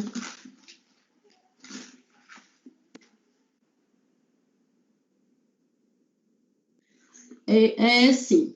É transtorno do espectro do autismo. Isso. Aí a gente já vai relacionar e já vamos saber que algum problema tem. Exatamente, tá? Obrigada, professora. Mas, assim, não fiquem preocupadas com os números e tudo mais. Eu só coloquei para vocês que vocês vejam que se aparecer um laudo na mão de vocês com esses números estapafúrdios, não se assustem, vocês já sabem que isso existe, tá? E que começou com 6A, já sabe que é autismo, tá bom? Uhum. Olha lá, gente. Para 2022, tá? Essas mudanças em nível mundial. DSM, o que é o DSM? DSM é o padrão usado nos Estados Unidos, tá bom? Algumas doenças, elas são classificadas só no DSM. Algumas doenças, elas têm alterações do DSM para o CID, tá? Então, hoje em dia, a gente usa DSM-4.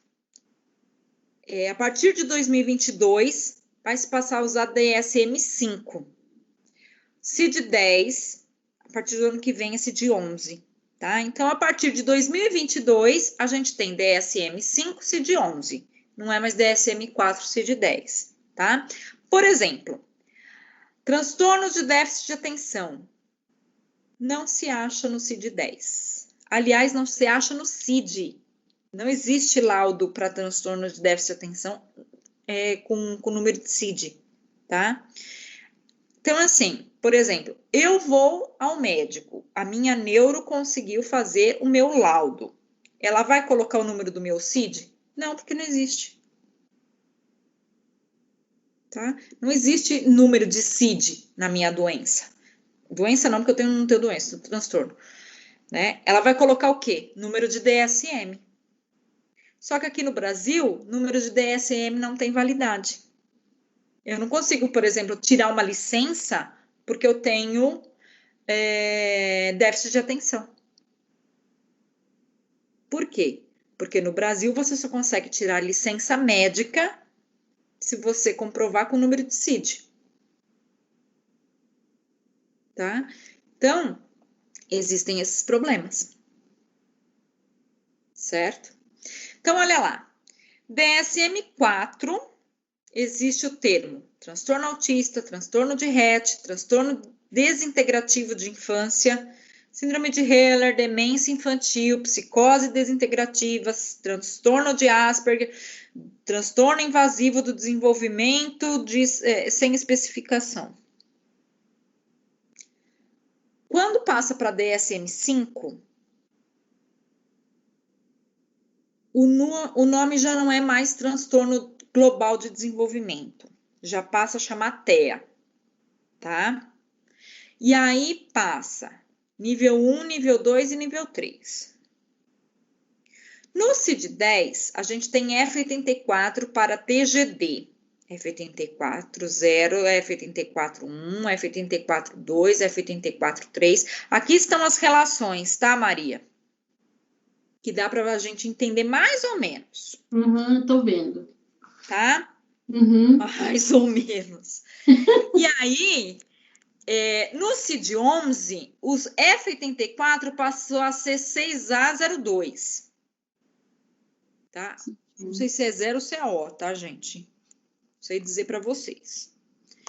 E aí ficou F84.0 é 6A, acho que é O20. F84.1, 6AO21. F84.2, 6AO22. E assim por diante, tá? Mas o que é importante? A partir de 2022, nós não vamos mais falar em transtornos globais de desenvolvimento, nós vamos falar em transtornos do espectro autista, tá? Nós não vamos mais falar em TGD, nós vamos falar em TEA. Lembra que eu falei para vocês no início né? Logo depois do intervalo, que TEA não era só autismo, era um conjunto. Então, tá aqui, ó. Por isso que eu estava falando para vocês, tá?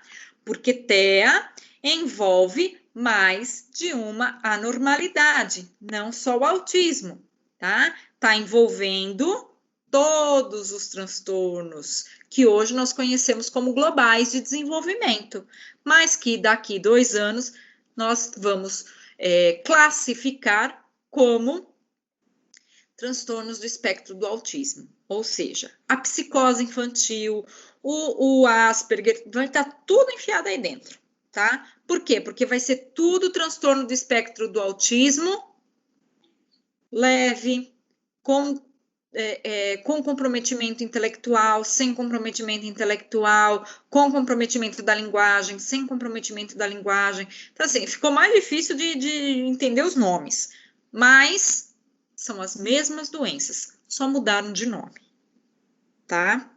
Tudo bem? Tudo bem. Então, vamos lá.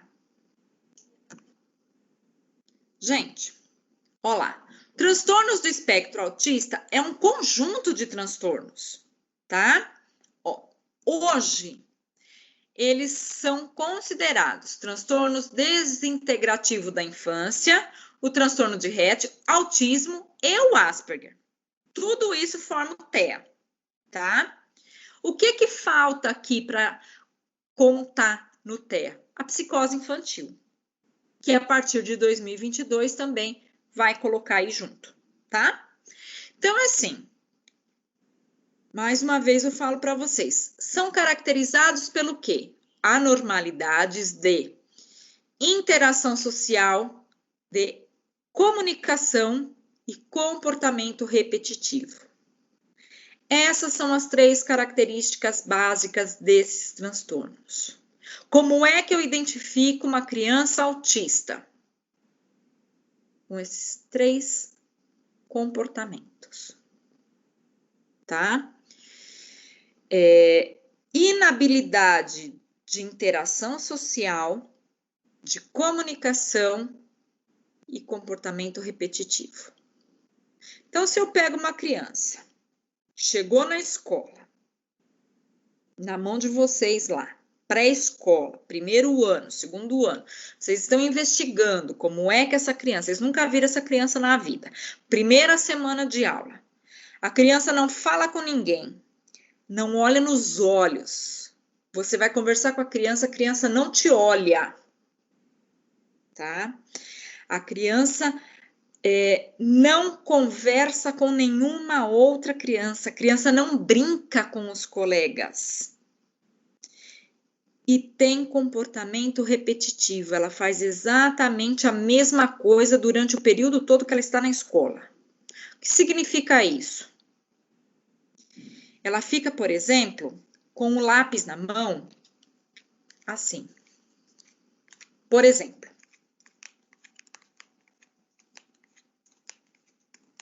Olhando para o lápis.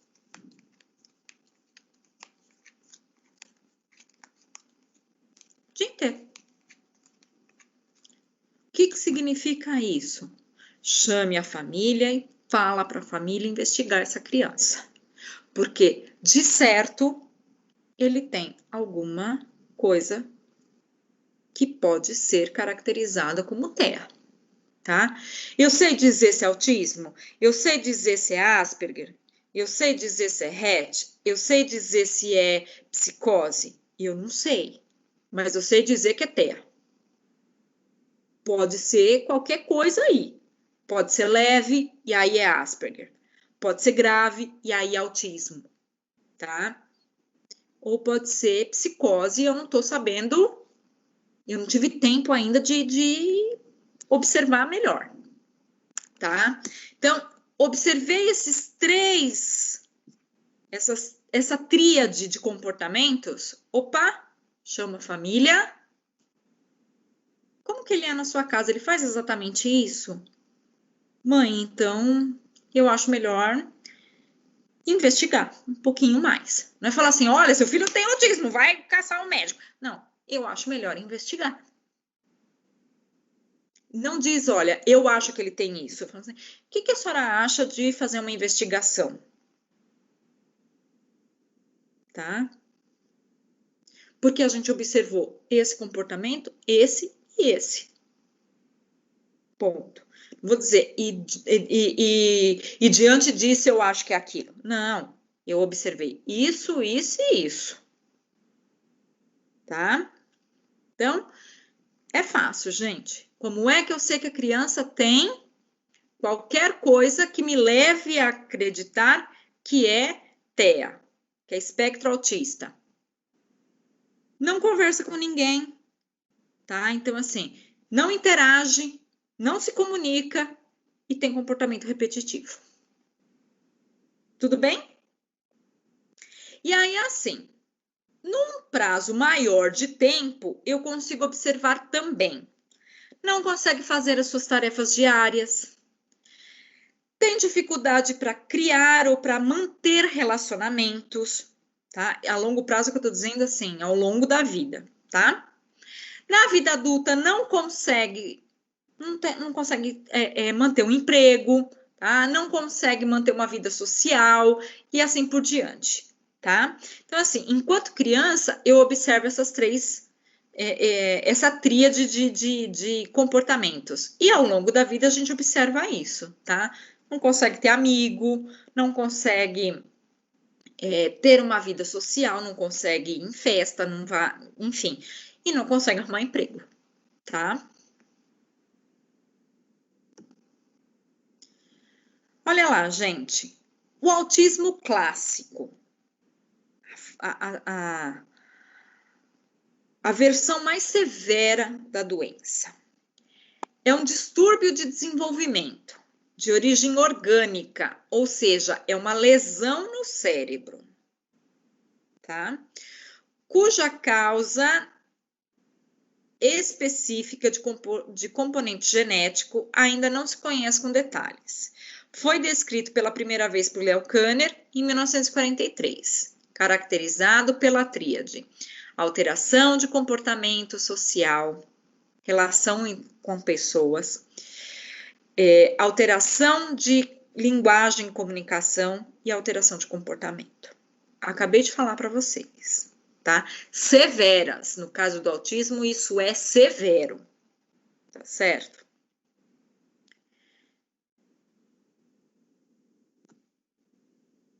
As alterações estão presentes na criança desde muito pequena, ainda lactante, revelando as dificuldades de interação na comunicação.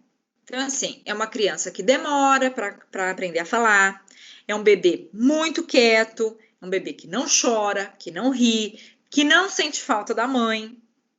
Lembra que eu falei para vocês, crianças autistas não têm vínculos afetivos. Se ela não tem vínculo afetivo, ela não vai sentir falta da mãe, tá? Ela prefere ficar deitada no berço do que ficar no colo, não aprende gestos, ela não manda beijo, ela não dá tchau, tá? Ela não balbucia, ela prefere ficar brincando e olhando para os próprios dedos do que olhar para as outras pessoas, tá? E assim por diante. Entre o primeiro e o segundo ano de vida, é possível observar um atraso de desenvolvimento de linguagem. A criança não sabe brincar e não gosta de contato humano. Então, é assim, gente, primeiros anos de vida já é notável uma diferença de desenvolvimento. Por isso que a gente fala, né, neste momento, que é transtorno global de desenvolvimento, porque a gente já começa a perceber o desenvolvimento que não é normal, tá? Então, a criança já não consegue, já não aprende a falar de forma normal, o brincar é muito diferente, tá? A criança não gosta de se relacionar desde muito pequena com outras pessoas. Ela não interage, ela prefere ficar no berço. Né? Isso é muito estranho para um bebê. O bebê preferir ficar no berço do que ficar com a mãe. Isso é muito estranho, né? Então, assim, mas ele gosta de ficar no berço sozinho, ele adora brincar com o dedo. Gente, isso é estranho, né?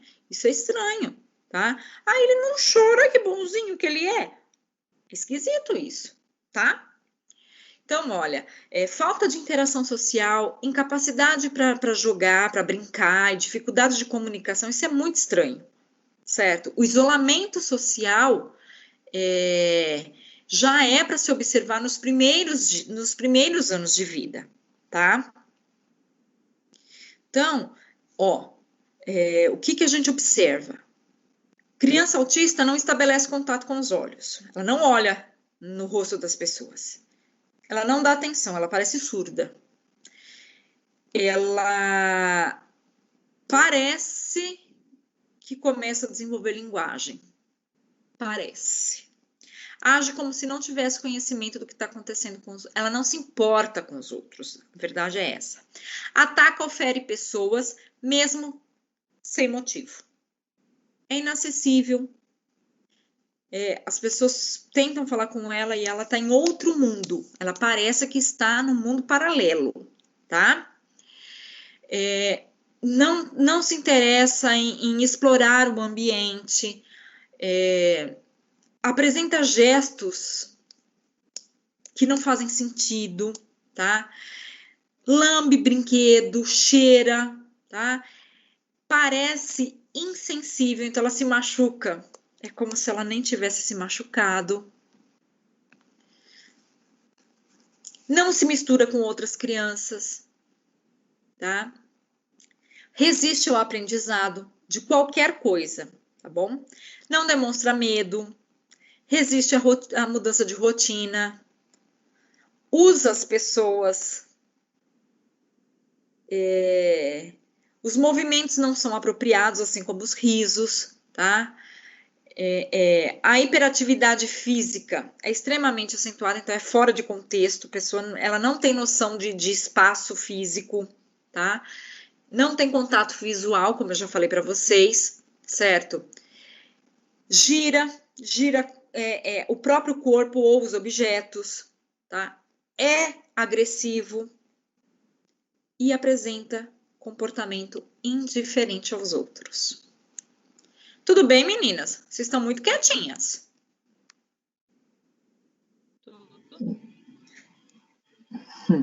Tá tudo bem? Então, tudo bem, eu tô até um pouco assustada. Mas o autismo é assustador. Ele é assustador, sim, gente.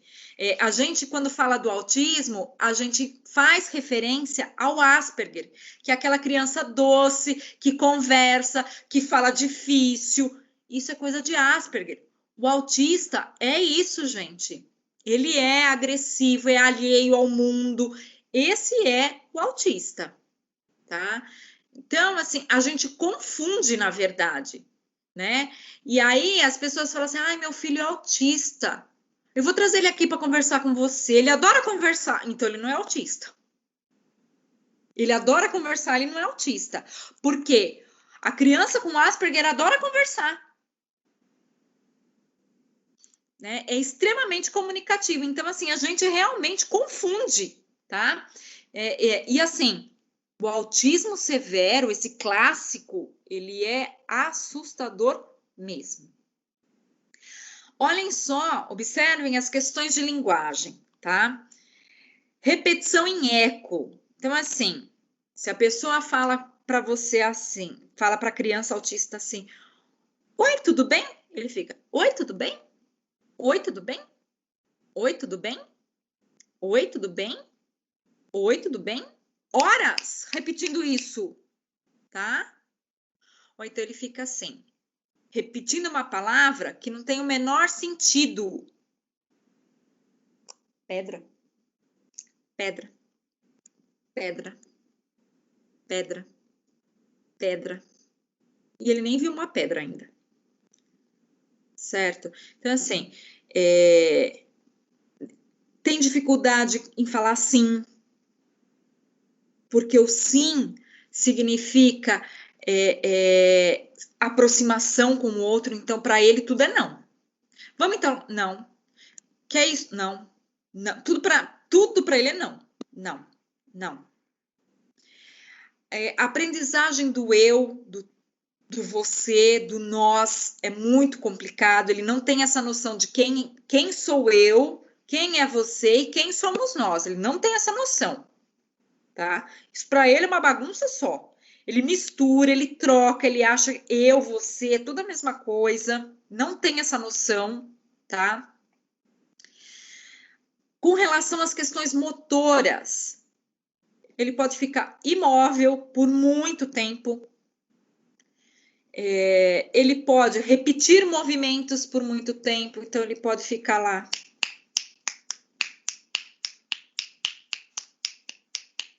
Ou aqui. Horas, tá? Ou ele costuma fazer isso, principalmente quando ele fica irritado. Ou ele se bate. Faz de novo, professora, por favor. Assim, não consigo. Para frente e para trás. Uhum. Esse é o movimento mais normal. A criança fica para frente e para trás. Eu tenho um primo, Fer, que minha tia sempre falou que ele é autista, né? Então, eu cuidei dele quando ele era pequenininho, ele tinha uns 3, 4 anos. Só que agora, você falando, eu não tenho certeza se realmente é o autismo. Ele não tinha contato visual, hoje em dia ele tem 19 anos, então ele hoje em dia é um pouco bem melhorado, mas ele não tinha contato visual, ele achava que ele era fissurado por dinossauro.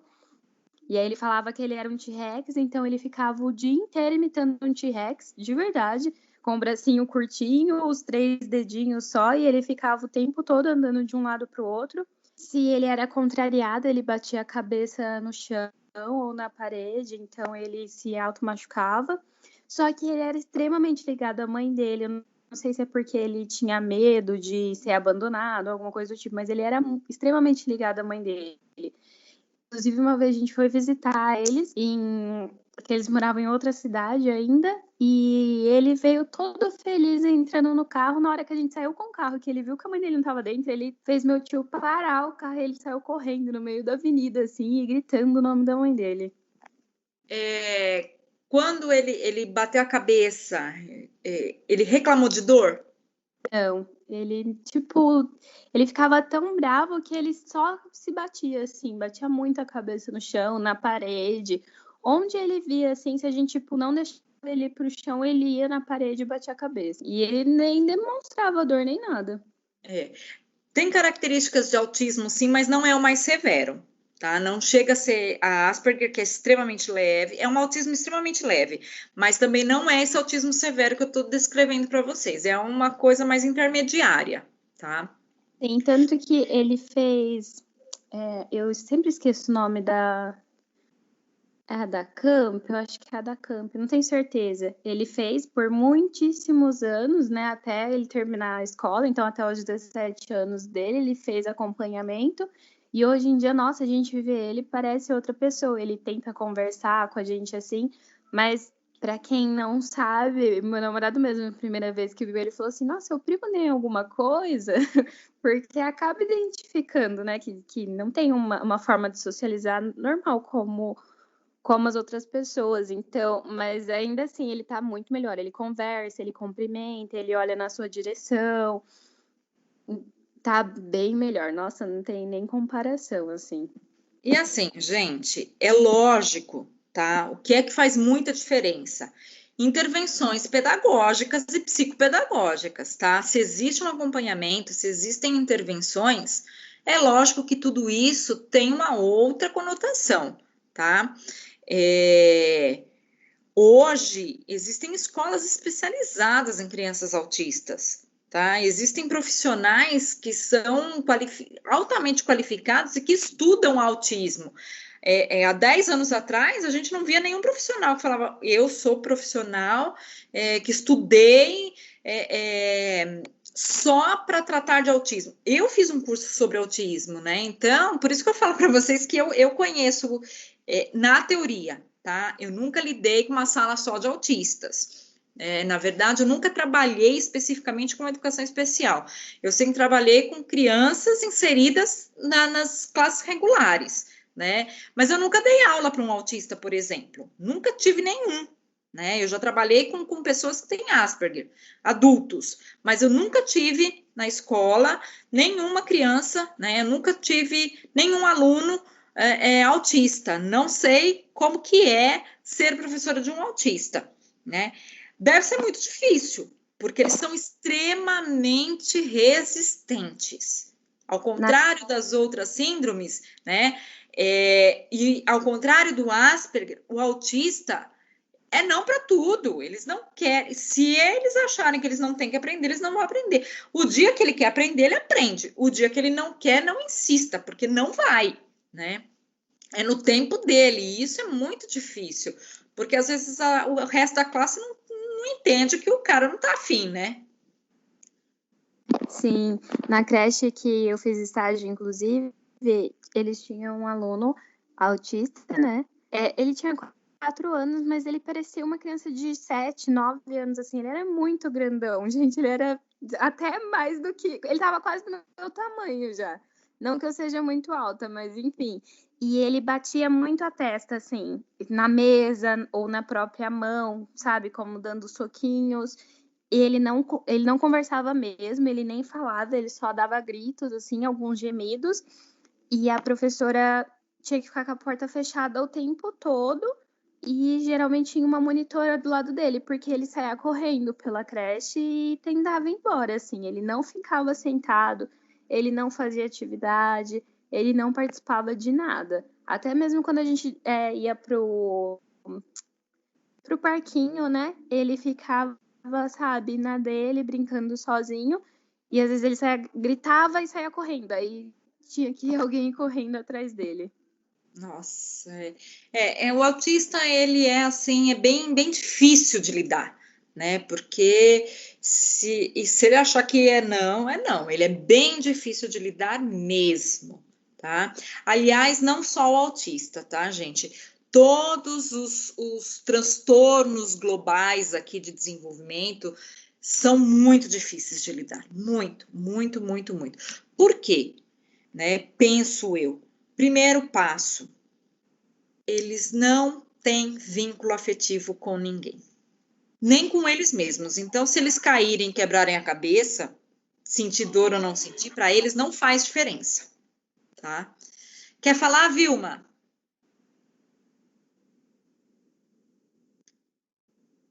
Eu não quero falar, não, que eu saí sem querer, caiu aqui, eu estava voltando. Gente, então é o seguinte, para não ficar muito cansativo, tá? A gente para aqui hoje, tá? E amanhã a gente fala de síndrome de Asperger e psicose infantil e a gente fala dos outros transtornos, tudo bem? Porque como é muita informação, se a gente prolongar, vai